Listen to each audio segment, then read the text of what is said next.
Praise lord. మీకు తెలుసా, 1,000,000 సైన్యం అంటే 10 లక్షల సైన్యం, 300 గుర్రాలు, భారీ బలగం. ఆసా ఎదుర్కొన్న పెద్ద యుద్ధం. ఒకసారి యూదా రాజైన ఆసా ఎదుర్కొన్న యుద్ధం అద్భుతమైనది.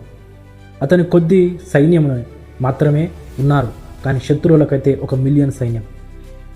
మనుషుల దృష్టిలో ఇది అసాధ్యమైన యుద్ధం, కానీ ఆసా భయపడలేదు.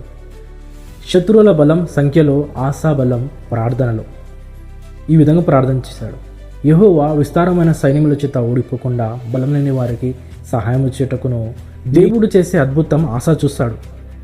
ఆ శత్రువులు 10 లక్షల సైన్యమైన శత్రువులు గందరగోళం కలిగించాడు దేవుడు. వారందరూ ఒకరినొకరు కొట్టుకున్నారు, వారందరూ ఒకరినొకరు పొడుచుకున్నారు. యూదా ప్రజలు పోరాడకపోయినా సైన్యము మొత్తం గెలిచారు. దేవుడు వారితో ఉన్నందుకే ఇది జరిగింది. ఆ రోజు యూదా ప్రజలు తెలుసుకున్నారు, విజయం సైన్యంతో కాదు, విశ్వాసంతో వస్తుంది.